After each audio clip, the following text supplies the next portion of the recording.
말씀이 열왕기상 9장 말씀입니다. 열왕기상 9장 10절부터 28절까지의 말씀입니다. 열왕기상 9장 10절부터 28절까지의 말씀을 저와 성도님들이 한 절씩 교독하도록 하겠습니다. 솔로몬이 두 집 곧 여호와의 성전과 왕궁을 20년 만에 건축하기를 마치고 갈릴리 땅의 성읍 20곳을 히람에게 주었으니 이는 두로왕 히람이 솔로몬에게 그 온갖 소원대로 백향목과 잣나무와 금을 제공하였습니다. 히람이 두로에서 와서 솔로몬이 자기에게 줄 성읍들을 보고 눈에 들지 아니하여 이르기를 내 형제여 이러한가 하고 이름하여 가불 땅이라 하였더니 그 이름이 오늘까지 있느니라.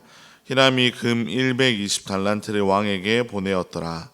솔로몬 왕이 역군을 일으킨 까닭은 이러하니 여호와의 성전과 자기 왕궁과 밀로와 예루살렘 성과 하솔과 무깃도와 게셀을 건축하려 하였습니다.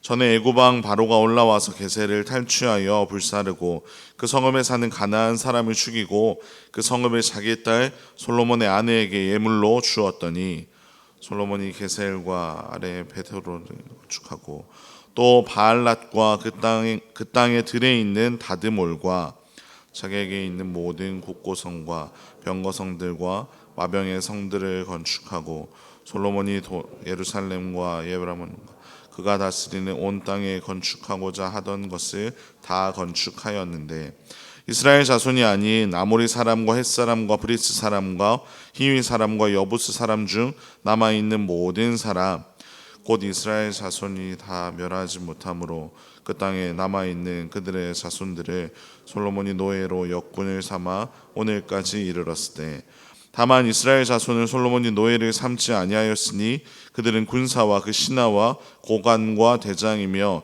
병거와 마병의 지휘관이 됨이었더라. 솔로몬에게 이를 감독하는 우두머리 550명이 있어 일하는 백성을 다스렸더라. 바로의 딸이 다윗 성에서부터 올라와 솔로몬이 그를 위하여 건축한 궁에 이를 때에 솔로몬이 밀로를 건축하였더라. 솔로몬이 여호와를 위하여 쌓은 제단 위에 감사의 제물을 드리고 또 여호와 앞에 있는 제단에 분향하니라. 이에 성전 짓는 일을 마치니라. 솔로몬 왕이 에돔 땅 홍해 물가의 엘롯 근처 에시온 게벨에서 배들을 지은지라. 히람이 자기 종 곧 바다에 익숙한 사공들을 솔로몬의 종과 함께 그 배로 보내매 함께 읽겠습니다. 그들이 오빌에 이르러 거기서 근 420달란트를 얻고 솔로몬 왕에게 가져왔더라. 아멘. 솔로몬이 누렸던 번영과 지혜는 오늘날까지도 유명합니다. 그래서 그의 삶을 부러워하는 이들이 지금도 있으나 그 실상을 자세히 들여다보면 그 인생이 마냥 부러워할 만한 인생이 아니라는 것을 우리는 알게 됩니다. 오늘 본문에는 솔로몬이 성전을 건축하는 과정 가운데 범했던 잘못들을 나열해 주고 있습니다. 저와 함께 이 새벽에 이 본문을 살펴보면서 우리가 무엇을 경계하며 살아가야 하는지를 알아가는 시간이 되기를 간절히 소망합니다. 솔로몬이 성전과 왕궁을 짓는데 무려 20년이라는 시간이 걸렸습니다. 이 시간들 가운데, 이 과정들 가운데에는 정말 많은 건축의 자재들이 필요했습니다. 지금은 다른 나라에서 수입을 해오는 일이 그리 어려운 일은 아니지만 당시에는 정말로 많은 수고가 필요했고 무엇보다도 그 나라의 자재를 가진 그러한 자재를 가진 나라의 통치자의 허락이 있어야만 그러한 자재를 가져올 수가 있었습니다. 솔로몬은 두로의 히람 왕으로부터 백향목, 잣나무, 금을 받았는데요. 금의 양만 해도 120달란트라고 되어 있는데 이걸 지금의 무게로 계산하면 4200kg나 되는 엄청난 양이었습니다. 금의 양이 이렇게 많다는 것은 정말로 큰 가치를 그 당시에도 가진 것을 두로왕 히람이 내어주었다는 사실입니다.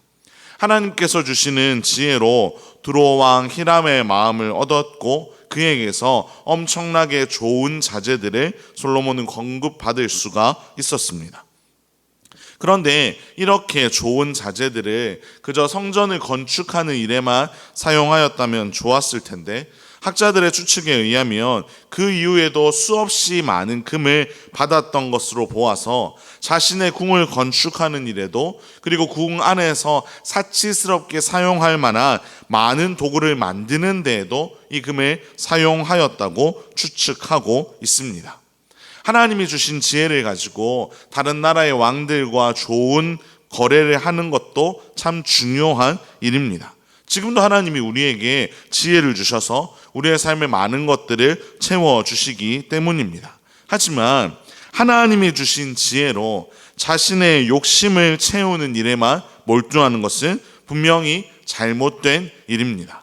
솔로몬은 하나님이 주시는 지혜를 가지고 정말로 옳은 길만을 계속 걸어가는 것이 아니라 이제 조금씩 잘못된 길로 걸어가기 시작했던 것입니다. 심지어 두로왕 히람에게 보답하는 과정에 있어서도 솔로몬이 얼마나 욕심이 많고 얼마나 점점 더 오만해지고 있는지를 알게 되는데요.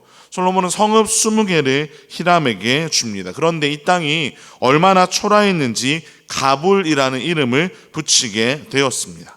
귀한 백향목, 잣나무, 그리고 어마어마하게 많은 금을 받았음에도 불구하고 가불이라는 이름에처럼 쓸모없는 땅을 히람에게 준 것입니다. 그런데 더더욱 큰 문제는 하나님께서 허락하시지 않으면 하나님이 약속한 이 땅을 다른 이에게 매매하거나 줄 수 없는 일임에도 불구하고 마치 자신이 모든 것을 결정할 수 있는 것처럼 그 땅을 쓸모없어 보인다는 이유만으로 그 땅을 그에게 내어주었던 것입니다. 사실 감사를 표현하기 위하였으면 예전처럼 음식이나 아니면 더 귀한 것으로 보답하면 되었을 텐데, 솔로몬은 마음대로 땅을 주고 쓸모없는 땅을 줌으로써 또 풍성하게 이끄시는 그 하나님의 이름에도 먹칠을 하고 기꺼이 귀한 것을 내어준 두로왕 히람에게도 너무나 배신을 느끼게 할 만한 행동을 한 것입니다. 이어진 내용에도 또 다른 솔로몬의 잘못이 나오고 있는데요. 성전을 건축하는 가운데 솔로몬은 강제로 노동력을 많이 동원하였습니다. 심지어 성전 건축에만 그렇게 사용하는 것이 아니라 수많은 일들을 하는 데에 이들을 사용했는데, 이것이 왜 문제가 되냐면 이 건축에 투입되었던 사람들의 명단이 20절에 나옵니다. 그들의 이름이 아모리 사람, 헷 사람, 브리스 사람, 히위 사람, 여부스 사람이었습니다. 이들이 누구냐면 하나님께서 가나안에 입성할 때 반드시 그 땅에서 제거하라고 명령하셨던 족속들의 이름입니다. 이러한 족속들이 이스라엘을 영적으로 흔들어 놓을 것을 하나님은 걱정하셨기 때문에 그 모든 것을 제거하라고 하나님이 분명하게 말씀하셨습니다.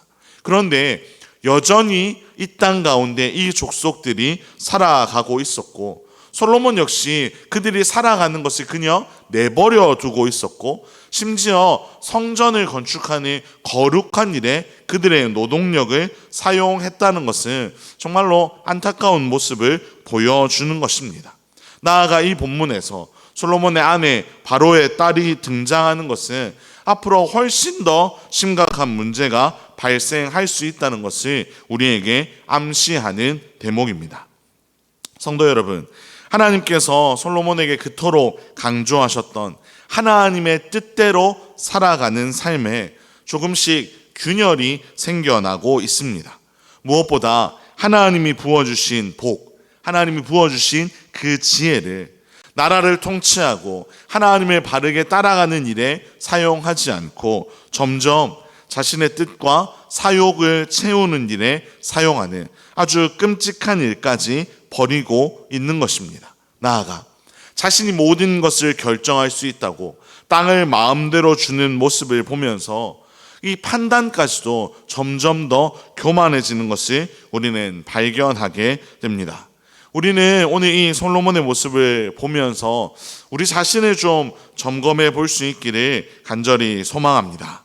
우리는 하나님이 주신 지혜, 하나님이 주신 풍성한 은혜들을 정말로 하나님이 기뻐하시는 모습대로 잘 사용하고 있는지를 우리가 잘 점검해 보아야 할 것입니다. 나아가 매 순간 우리가 하나님, 우리 삶에 죄가 틈타지 않도록, 작은 균열도 생기지 않도록 하나님 우리 안에 늘 하나님의 뜻을 부어주시고 우리가 그 음성에 날마다 귀 기울이며 살아가게 해달라고 정말로 그렇게 하나님 앞에 구하고 그렇게 이 새벽에도 하나님 앞에서 엎드리는 시간이 되기를 간절히 소망합니다. 함께 기도하겠습니다. 우리 삶의 주인이 되시는 하나님 아버지, 오늘 본문을 통해 하나님이 정말로 귀하게 세우시고 사용하셨던 솔로몬의 삶에 조금씩 균열이 생기고 있는 모습을 바라보며 하나님 우리의 삶을 돌아봅니다. 하나님 우리의 삶이 일평생 주님을 기쁘시게 하는 삶이 되도록 역사하여 주시옵소서. 하나님께서 주신 은사들, 지혜와 많은 은혜들을 하나님 우리의 정욕대로 사용하지 않게 하시고 언제나 겸손하게 하나님의 음성을 구하며 그 모든 것을 가지고 하나님을 기쁘시게 하는 우리의 삶이 되게 하여 주시옵소서. 이 모든 말씀 우리 주 예수 그리스도의 이름으로 기도합니다. 아멘. 우리 함께 교회 건축을 위한 공동